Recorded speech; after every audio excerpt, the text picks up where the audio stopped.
할렐루야, 8월 2일 수요일입니다. 8위는 한국 사람이 가장 좋아하는 숫자입니다. 그리고 빨리빨리와 맞아 떨어지는데요.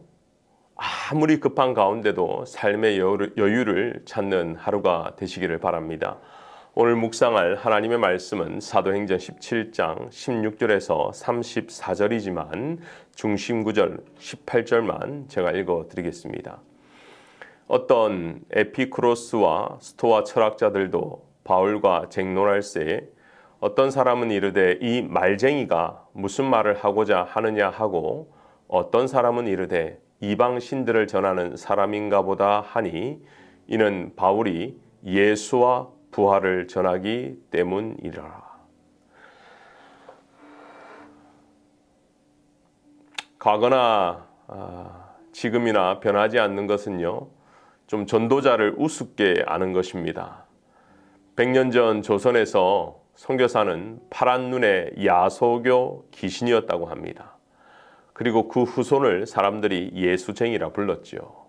좀 더 과거로 돌아가서 2000년 전 아덴으로 불리는 그리스 아테네에서는 바울은 한낱 말쟁이에 불과했습니다.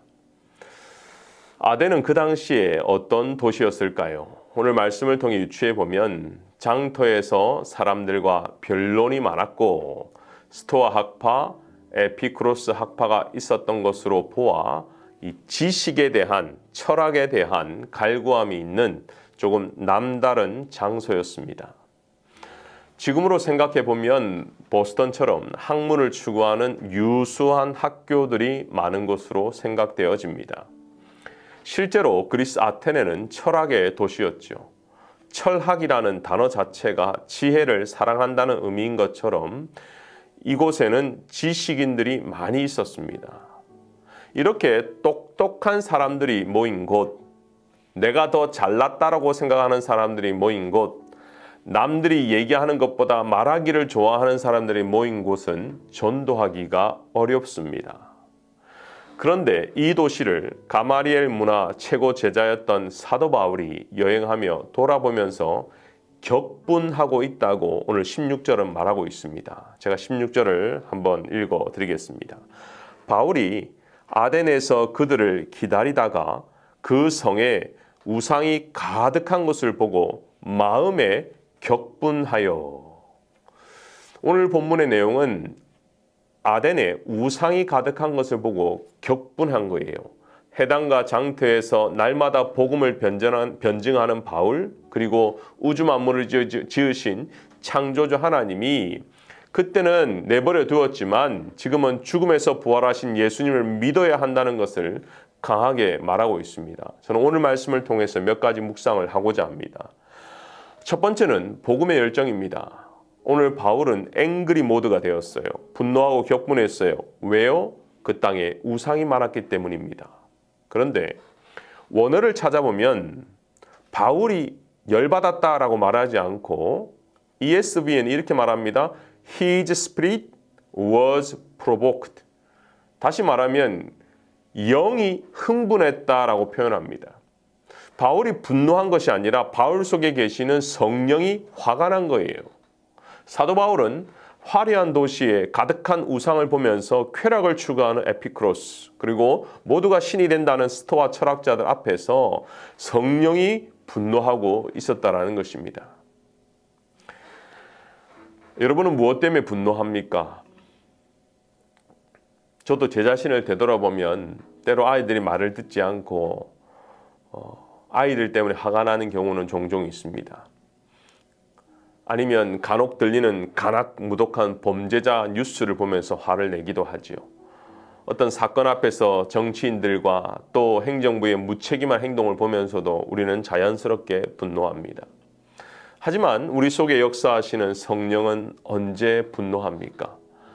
하나님보다 더 사랑하는 것, 하나님이 기뻐하시지 않는 우상이 내 안에 있을 때 하나님은 분노하십니다. 왜요?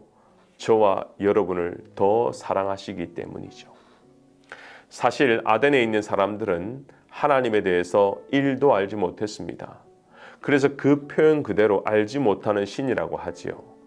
사도 바울은 이들에게 복음의 기본, 두 가지를 말씀하고 있습니다. 첫 번째는 창조주 하나님을 전했습니다. 아덴에는 금과 은으로 만든 화려한 신전들이 많이 있었습니다. 하지만 그곳에 사람만 있었어요. 신전의 신이었고 사람만 있는 곳, 바로 그것이 우상인 것입니다. 오늘 본문 24절과 29절을 제가 한번 읽어드리겠습니다. 우주와 그 가운데 있는 만물을 지으신 하나님께서는 천지의 주제시니 손으로 지은 전에 계시지 아니하시고. 29절입니다. 이와 같이 하나님의 소생이 되었은즉, 하나님의 자녀가 되었은즉, 하나님을 금이나 은이나 돌에다 사람의 기술과 고안으로 새긴 것들과 같이 여길 것이 아니니라. 영이신 하나님은 우리의 창조물이 될 수가 없습니다. 영이신 하나님은 우리를 주관하시지 우리가 주님을 주관하지 못합니다. 우리의 생각과 마음을 다 아시는 주님, 그분은 언제 어디서나 무소부재하신 창조주 하나님이라는 것이죠. 그렇습니다. 복음은 창조주 하나님을 믿는 것입니다. 전지전능하신 하나님을 믿는 것입니다. 무소불위하신 하나님을 믿는 것입니다. 그 하나님의 자녀가 된 것에 감사하시기를 바랍니다. 두 번째 복음의 진리는 예수 그리스도입니다. 창조주 하나님이 하신 것은 우리를 위해서 아들 예수를 이 땅에 보내신 것이죠. 그리고 그분이 우리 대신에 십자가에서 죽으셨고 부활하셨습니다. 이것이 복음의 진리인 것이죠. 복음은 창조주 하나님을 있는 그대로 믿고 나를 대신해서 십자가 지신 예수 그리스도를 이제는 나의 주인으로 받아들일 때에 참된 구원의 역사가 있는 것입니다. 오늘 아덴에서 그의 안에 계신 영이 분노함을 통하여 복음의 역사가 일어나는 것처럼 여러분 가정 가운데, 여러분 생업터 가운데, 우리가 만나는 사람 가운데도 이러한 강력한 복음의 역사가 일어나기를 소원합니다. 기도하겠습니다. 믿음의 선배들이 흘린 눈물에 사명을 잃지 않고 아름다운 믿음의 유산을 이어가는 우리 모두가 되게 하소서. 앞으로 진행되는 모든 건축 과정에 준비된 전문가를 만나게 하시고 성령 안에서 서로 소통하며 최상의 팀워크를 이루게 하여 주옵소서. 시공 전에 완료되어야 하는 모든 인허가 절차와 제반 법률적인 일들이 잘 진행되어 모든 건축 일정이 순조롭게 진행되게 하여 주옵소서. 세계의 건물을 통해 빛내리 선교 공동체가 되게 하시고 지역사회와 모두에게 열린 공간으로 활용되게 하여 주옵소서. 시니어와 다음 세대가 조화롭게 예배드리며 서로가 서로를 섬기는 아름다운 공동체가 되게 하여 주옵소서. 기도하겠습니다. 은혜가 풍성하신 하나님, 아덴에서 복음을 전한 사도 바울을 보며 우리도 우리의 심령 가운데 의로운 분노가 있게 하여 주옵소서. 하나님보다 더 사랑하는 우상이 아직까지 있다면 그것이 자녀이든 물질이든 취미생활이든 하나님보다 더 사랑하지 않게 하여 주옵소서. 하나님이 우선순위의 일이 되게 하여 주시옵소서.